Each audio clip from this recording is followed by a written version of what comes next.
Hello everyone, welcome to physics Siddhant. तो JEE advance 2023 का provisional answer की आ चुका है।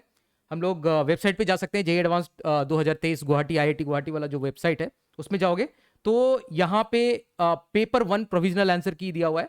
पेपर 2 होम पेज पे ही तुमको ये दोनों मिल जाएंगे। अभी तक बहुत सारे लोगों ने देख भी लिया होगा, मुझे लगता है। अगर तुम ये वीडियो देख रहे होगे तो देख ही चुके होगे सारा का सारा आंसर की। और बहुत सारे मेरे कमेंट सेक्शन में अब आने लगा।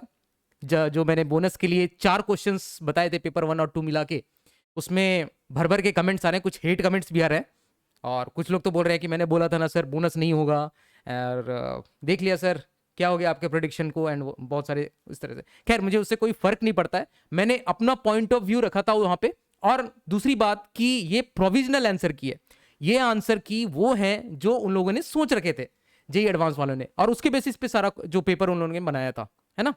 तो ये वो फाइनल आंसर की नहीं आया अभी, इसीलिए अभी हम लोग होप लूज नहीं करेंगे, है ना। अभी हम लोग बिल्कुल होप लूज नहीं करेंगे।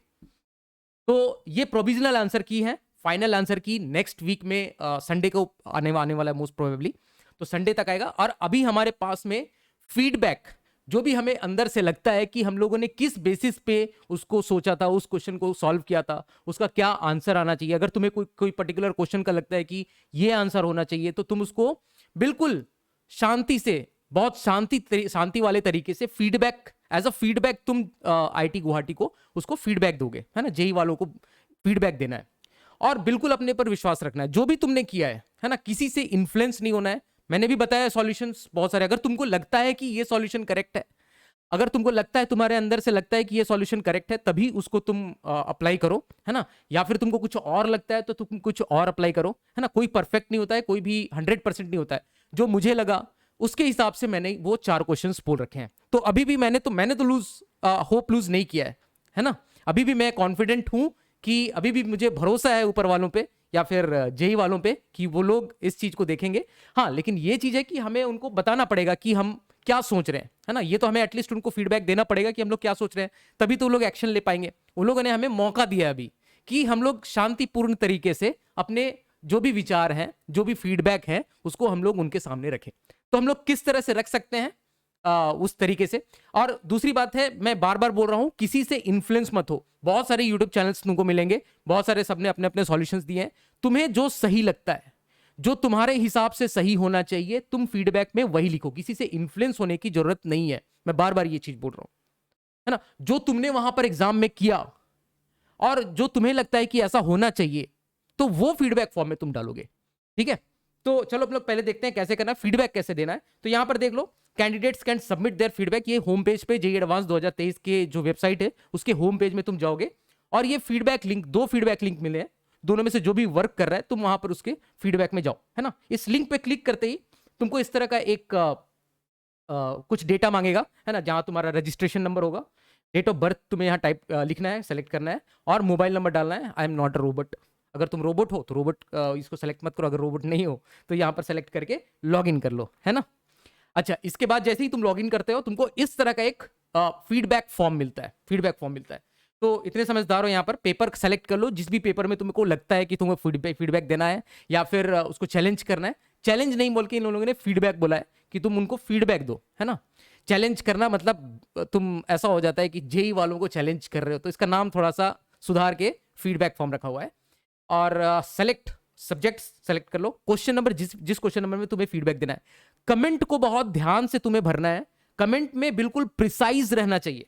बहुत, अगर ये डिपेंड करता है कि वो तुम्हारा फाइल खोले या ना खोले। नीचे तुमको अपना सॉल्यूशन भी या फिर जो भी तुमको अपलोड करना है फॉर्मेट में, जिस भी फॉर्मेट में, मतलब जेपीजी फाइल तुमको अपलोड करना है, तो उसके लिए तुम्हारा कमेंट में दम होना चाहिए, है ना। कमेंट बहुत ही प्रिसाइज, टू द पॉइंट, और बहुत ही कम शब्दों में बहुत अच्छे तरीके से वो चीज लिखा हुआ होना चाहिए, जो तुम्हारा पॉइंट ऑफ व्यू है, तुम्हारा पॉइंट ऑफ व्यू, किसी और का नहीं, है ना। तो ये कमेंट, अब ये इसके बाद तुम फाइल चूज करके, जो भी तुम्हारा जेपीजी कुछ सॉल्यूशन तुम अपलोड करना चाहते हो, तो यहां से चूज फाइल करके अपने कंप्यूटर से तुम या फिर मोबाइल से तुम उसको अपलोड कर दो, है ना। मेरे हिसाब से तो यहां पर हाथ से बढ़िया सा सॉल्यूशन बना लो तुम, और फिर उसका फोटो खींच के जेपीजी फॉर्मेट में चूज करके उसको अपलोड कर दो, ठीक है। इसके बाद सबमिट कर दो, है ना। ये तुम्हारे कार्यक्रम के लिए 2 दिन दिया गया है, आज और कल ये तुम कार्यक्रम कर सकते हो। तो फटाफट से इसको बिना डिले किए हुए तुम इसको कर दो, है ना। चलो, जो मुझे लग रहा था कि पेपर 1 में 4 क्वेश्चंस जो हम लोग बोल रहे थे, पेपर 1 में क्वेश्चन नंबर 3 है ना, ये आरसी सर्किट वाला, तो अभी भी मुझे बहुत स्ट्रांग बिलीफ है कि ये क्वेश्चन बोनस होना चाहिए। ये मेरा बिलीफ है, तुम्हारा पॉइंट ऑफ व्यू कुछ और हो सकता है ना। तो मैं अगर रहता तुम्हारी जगह पे, तो मैं जो कमेंट है ना, कमेंट में उसमें इस तरह से लिखता जो मैंने यहां पर लिखा हुआ है।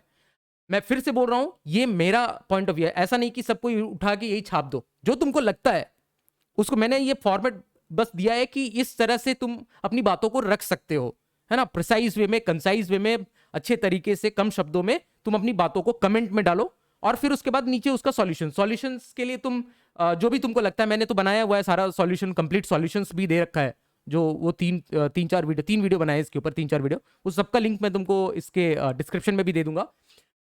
अपनी आत्मा से पूछो, क्या मैंने जो सॉल्यूशन दिए वो सही है ना, या फिर तुमको क्या सॉल्यूशन लगता है, तुमने क्या सोचा है सॉल्यूशन के लिए, वो तुम लिखो उसमें, है ना, वो लिखना है तुमको, ठीक है। और कमेंट में भी तुम्हें खुद के वर्ड्स में जो तुम्हें फील हुआ, जैसे बहुत सारे बच्चों ने मुझे इस क्वेश्चन के लिए बोला कि सर ये मेरा आधा से अधिक टाइम बर्बाद कर दिया, किसी का 12 से 15 मिनट भी इस क्वेश्चन में वेस्ट हुआ है। क्यों वेस्ट हुआ है? क्योंकि डायरेक्शन ऑफ करंट इसमें एम्बिगुअस था। डायरेक्शन ऑफ करंट तुमने सामने वाले ने मेंशन नहीं किया है, उसकी एम्बिग्विटी की वजह से बहुत लोगों का टाइम बर्बाद हुआ है। वो तुम वीडियो में जाके देखो कितने लोगों का टाइम बर्बाद हुआ है। तो कायदे से ये चीज तो ये चीज तो बोनस होना चाहिए, स्ट्रांग मेरा बिलीफ है, और आईआईटी वाले समझेंगे भी, मुझे ऐसा लगता है। मैं इसको बहुत अच्छे तरीके से लिखता, या जो कमेंट है उसमें, बाकी जेपीजी में तो सॉल्यूशन अपलोड करता है, मैं लिखता if current 1 ampere flows away from 5 volt battery, जो कि हम लोग बहुत सारे बच्चों ने कंसिडर किया, we get R equals to 33 ohm. तो R equals to 33 ohm match नहीं हुआ, ठीक है। एक option R equals to 3 ohm था, वो मैच नहीं हुआ, ठीक है, जिस बच्चे ने ये कंसिडर करके लिखा। अब वो बच्चा जो सोचा है, वो सोचा कि मैच नहीं हुआ, ठीक है, R इक्वल्स टू 33 ओम से मैच नहीं हुआ, मैं बाकी के कैलकुलेशंस तो चेक कर लूं। मतलब R equals to 33 ohm match नहीं हुआ, मतलब क्वेश्चन उसको उल्टा डायरेक्शन में करंट सॉल्व करने की जरूरत तो नहीं थी, है ना, क्योंकि वो मतलब ऐसा नहीं कि आंसर मैच ही होगा ना, मतलब वो गलत भी हो सकता है, क्वेश्चन में गलत दे रखा हो, तो आगे उसने सॉल्व किया होगा R इक्वल्स टू 33 ओम लेके, है ना, R इक्वल्स टू 33 ओम लेके। तो आगे लिखा मैंने, considering R equals to 33 ohm I calculated all the answers. जिस बच्चे ने भी ये किया है उसके लिए मैं बोल रहा हूं, but none of them were matching, कोई सा भी मैच नहीं कर रहा था। ऑब्वियसली मैच नहीं करेगा, सारा सॉल्व किया बच्चे ने, R इक्वल्स टू 33 ओम। अब जरूरी थोड़ा ना कि ऑप्शन में दिया है तो वो सही हो, मतलब उसमें से तो सेलेक्ट करना है मैं ऑप्शन में से। R इक्वल्स टू 33 ओम निकल गया, उसके बाद बच्चे ने उसी हिसाब से सारा कैलकुलेशन किया, है ना। Considering R equals to 33 ohm I calculated all the answers but none of them were matching. In view of the above and amount of time I wasted due to ambiguity in the direction of current, this question should be declared bonus. तो ये तो मेरा point of view है। इस तरह से मैंने जो बच्चों से फीडबैक लिया और जिस हिसाब से मुझे लगता है उसके हिसाब से मैंने, मेरा पॉइंट ऑफ व्यू ये है पेपर 1 क्वेश्चन नंबर 3 के लिए। अब तुम्हारा जो है तुम वही लिखना, है ना। दूसरा क्वेश्चन, जो कि ये वाला जो क्वेश्चन था, है ना, इसमें मोनोक्रोमेटिक लाइट आ रही थी और ये सारा तुम डिटेल तो मैंने बता ही रखा है। इसमें मैं बहुत प्यार से समझाता फीडबैक फॉर्म में कि beam of light will bend inside the slab, जो कि जिसको कंसीडर नहीं किया गया है आंसर लाने के लिए, जिस हिसाब से जो बी और डी इसका ऑप्शन मार्क किया हुआ है ना। बीम ऑफ लाइट तो बेंड होगी ही होगी, है ना। इसका रेफरेंस मैं एनसीईआरटी का रेफरेंस देता, NCERT law of refraction using Huygens principle, जो कि मैंने बता रखा है। वहां पर एनसीईआरटी में भी दिया हुआ है कि वो बेंड करेगा, जो हाइगन प्रिंसिपल प्रूफ करने के लिए, लॉ ऑफ रिफ्रैक्शन जो प्रूफ किया हुआ है उसमें क्या दिया हुआ है, एक बीम ऑफ लाइट आती है वो बेंड करती है, इंसिडेंट वेव फ्रंट है उसमें और रिफ्रैक्टेड वेव फ्रंट है ना, तो वो लाइट बेंड हुई है, तो बेंड तो होगी ही, बीम ऑफ लाइट बेंड होगी। इसका बेसिक्स हमने कहां से सीखा है, एनसीईआरटी से सीखा है ना। तो रेफरेंस मैं कोट करता हूं उसमें, and this gives sine theta expression instead of tan theta in option B. जो ऑप्शन में जो टैन थीटा दिया हुआ है उसकी जगह पे हमारा साइन थीटा आ रहा है एक्सप्रेशन, और वो भी किसके साथ, अप्रोक्सीमेशंस के साथ। कौन कौन सा approximations, approximations such as thin slab and difference in refractive index shall be small. ये दो approximations required थे for solving these questions, solving this question. Hence the question should be declared bonus. क्योंकि कोई भी ऑप्शन मैच नहीं करेगा, अगर approximation नहीं है तो सॉल्व भी नहीं कर पाएंगे, है ना। अप्रोक्सीमेशंस नहीं दिए हुए हैं तो सॉल्व ही नहीं होगा क्वेश्चन। और जो सॉल्यूशन वो लोग लेके आए हैं वो यूजिंग मतलब वो कंसिडर हुआ है कि लाइट बेंड नहीं हुई है, लेकिन बेंड होती है लाइट, ये हमने एनसीईआरटी से सीखा है। है ना, कोई कोई नॉन ऑथेंटिक सोर्स नहीं है, एनसीईआरटी से सीखा है ना। तो ये मेरा पॉइंट ऑफ व्यू है। मैं ऐसा चिल्ला के बोल रहा हूँ, इसका मतलब ये नहीं कि तुम लोग पूरा मतलब जोश खरोश में कुछ भी लिख दो, है ना। बहुत शांत सबसे बड़ा जो ताकत होता है ना, सबसे बड़ी जो ताकत होती है वो होती है शांति, है ना। कृष्ण भी जब गए थे दूत बन के वहां पे महाभारत युद्ध में, तो बहुत शांति प्रिय तरीके से कि भाई हमको 5 गांव दे दो, उधर दुर्योधन को बोला कि 5 गांव ही दे दो पांडवों को। तो तुम्हें भी बिल्कुल शांति तरीके से बोलना है कि सर ये देखो, ये सब मैंने यहाँ से पढ़ा है, एनसीईआरटी से पढ़ा है। अगर तुमने पढ़ा है तो ये मेरे से इन्फ्लुएंस मत हो, मैं फिर से डिक्लेयर कर रहा हूँ, मेरे से इन्फ्लुएंस मत हो। अगर तुमने पढ़ा है, तुमको लगता है, नहीं लगता है तो छोड़ दो, है ना। तो तुमने पढ़ा है, लगता है तुम्हारे हिसाब से, तभी लिखो। तो शांति प्रिय तरीके से देना है, और बहुत बार हमें जीत मिलती है, जीत हासिल होती है अगर हम लोग शांति प्रिय तरीके से अपनी बातों को रखें। चिल्लाने से, ये करने से, वो करने से, लड़ने से, ये सब कोई फायदा नहीं है ना। बहुत अच्छे तरीके से तुमको रखना है। और अगर तुम रेफरेंस कहीं का दे दो, जैसे कि इस क्वेश्चन में मैंने दिया हुआ है, तो वो तो सबसे बढ़िया है। रेफरेंस बेस्ट होता है अगर तुमने एनसीईआरटी का रेफरेंस दे दिया, क्योंकि एनसीईआरटी से ऊपर कुछ भी नहीं है। जेई एडवांस भी नहीं है एनसीईआरटी के ऊपर, है ना। तुम्हारा एनटीए भी नहीं है, जेई मेंस भी नहीं है, नीट भी नहीं है, एनसीईआरटी के ऊपर कोई नहीं है। एनसीईआरटी में अगर कुछ लिखा है तो वो इस सारे एग्जाम्स के लिए प्रकांड सत्य है, मतलब जो कठोर सत्य है, उसको चाहते हुए भी ना चाहते हुए भी लोगों को एक्सेप्ट करना पड़ेगा। ठीक है, तो इस तरह से लिख सकते हो तुम लोग, है ना। बाकी फिर सॉल्यूशन तो अपना नीचे तुम अपलोड कर दो।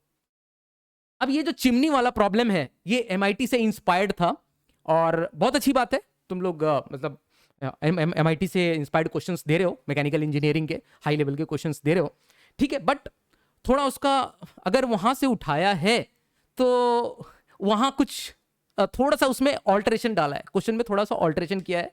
ये जो एच, जो कैपिटल एच है, वो स्मॉल एच के रेस्पेक्ट में वहां पर नेग्लेक्टेड था, कैपिटल एच, है ना, और थोड़ा दूसरे तरीके से था। और वहां पर क्वेश्चन के बीच में वहां हाइड्रोस्टैटिक वेरिएशन लिया हुआ है ना, और टेम्परेचर बाहर एटमॉस्फेयर का, आउटसाइड फर्नेस और चिमनी को कांस्टेंट माना हुआ है, बाहर का डेंसिटी कांस्टेंट माना हुआ है। ये सब उसमें बीच में अप्रोक्सीमेशन लिया हुआ है।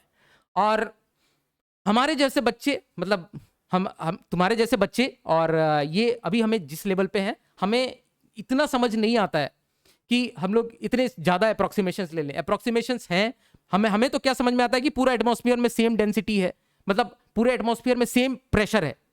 हमें तो यही समझ में आता है ना, वेलोसिटी ऑफ रिफ्लेक्स और वो सब। अब हम लोग जो पढ़े थे उसमें तो हमने प्रेशर सब जगह पर पीए मान रखा था, हमें तो बस उतना ही समझ में आता है। अगर तुमको हाइड्रोस्टैटिक कंडीशन बाहर देना है, अगर हाइड्रोस्टैटिक कंडीशन तुमको रखना है बाहर में, तो वो थोड़ा मेंशन होना चाहिए। इतना कम से कम बताना चाहिए कि बाहर का डेंसिटी कांस्टेंट मान लो एटमॉस्फेयर का, और जो टेम्परेचर है वो कांस्टेंट मान लो। अदरवाइज बच्चे फंस के रह जाएंगे। कैसे करेंगे यार, क्या एक्सपेक्ट कर सकते हो तुम लोग बच्चों से? गलत है यार। और ऊपर से मुझे बोलते हुए बहुत दुख हो रहा है, बट ये जो सॉल्यूशन 47.1 आया, मैं नहीं पता कि किस तरीके से लेके आया 47.1, लेकिन अगर मैं मेरे मन में जो सोच रहा हूं, अगर वो उन्होंने, अगर सिर्फ ये मेरी सोच है, अब जो उन लोगों ने किया मुझे नहीं पता, वो बड़े लोग हैं भाई, है ना। मैं उनकी बहुत इज्जत करता हूँ, बड़े लोग हैं। क्या किया, अगर उन्होंने एमआईटी वाले प्रॉब्लम में ही सिर्फ अगर अपना वैल्यू पुट कर दिया और 47.1 लेके आए हैं, तो फिर इसके आगे मैं कुछ नहीं बोल पाऊंगा, है ना। इसके बाद मेरे पास शब्द नहीं रह जाते हैं। और ठीक है, अभी क्या कर सकते हैं। अगर तुमने एमआईटी वाले प्रॉब्लम में ही वैल्यू पुट करके आंसर निकाला है 47.1 और 18, तो अच्छी बात है। इसके बाद मुझे इसके आगे कुछ नहीं बोलना है, ठीक है। तो मैं बड़े प्यार से इसको रखता, मैं अगर तुम्हारी जगह होता तो मैं लिखता है, sir according to me the data was insufficient for considering static variation, static hydrostatic variation, for considering static हटा दो, hydrostatic variation in the atmosphere outside chimney and furnace, assumptions such as constant atmospheric air density and temperature should have been provided। ये तो provide करना चाहिए था, otherwise हम लोग ideal condition में बाहर का सब जगह का प्रेशर हम लोग सेम मानेंगे, ठीक है। जितना हमने पढ़ा है उस हिसाब से तो बाहर हम सेम मानेंगे। तो एज पर माई कैलकुलेशन यूजिंग हाइड्रोस्टैटिक, जिसने किया है वो लिखना है ना, ऐसा नहीं कि जिसने नहीं किया है वो लिखने बैठ गया है ना, नीचे वाला जो मैंने अलग से लिखा है। और इसको तो बिल्कुल ही मत छापना, खुद के वर्ड्स में लिखना, नहीं तो पता चलेगा सबकी ये एक सोर्स से इन्फ्लुएंस होके आया है, ऐसा बिल्कुल वैसा नहीं होना चाहिए। जो तुम्हारा सोच है वही लिखना। तो जिसने कैलकुलेशन किया और जिसका 60.8 और 30 आया, जो जिसने हाइड्रोस्टैटिक बाहर का मान लिया, जिसको ये चमक गया कि बाहर हाइड्रोस्टैटिक कंडीशन था, तो उस हिसाब से कैलकुलेशन करने पे जो आंसर आता है बर्नौली, यूजिंग बर्नौली और हाइड्रोस्टैटिक कंडीशन लगा के 60.8 और 30। ठीक है, तो अपने अपने हिसाब से जो तुमको लगता है उस हिसाब से इस क्वेश्चन पे फीडबैक देना प्यार से। और मुझे पूरा भरोसा है कि ये तीनों क्वेश्चंस, ये चारों क्वेश्चंस बोनस होंगे, मतलब इतने जिम्मेदार तो लोग होंगे, इतने रिस्पॉन्सिबल होंगे जेई वाले कि ये इसको बोनस कर दें। ठीक है, चलो इसी उम्मीद के साथ, और बहुत सारे हेट्स कमेंट आ रहे हैं मेरे इस पे कि मतलब आपने बोला था बोनस हो गया, हो जाएगा, नहीं होगा, ऐसा वैसा करके सारा पेपर ही बोनस हो जाएगा क्या। कुछ लोगों ने तो मुझे नीचे में गाली वाली भी दे दी कि मतलब व्यूज़ बढ़ाने के लिए गधे कुछ भी बोलते हैं, ऐसा वैसा। देखो भाई, मैं बोलना नहीं चाहता हूँ यार तुम लोगों को, बट मैं सारा जो कंटेंट है वो फ्री में यहाँ पर तुम्हारे लिए डाल रहा हूँ, जस्ट बिकॉज कि ये मेरा पैशन है कि मुझे जो क्वेश्चंस के साथ अच्छा लगता है, मैं टाइम स्पेंड करना अच्छा लगता है क्वेश्चंस के साथ। तो इस तरह के कमेंट्स मत लिखो। अगर तुम्हें जो भी मेरा कंटेंट है वो नहीं समझ में आता है, बिल्कुल अनसब्सक्राइब करके निकल जाओ। ठीक है, चलो, थैंक यू सो मच।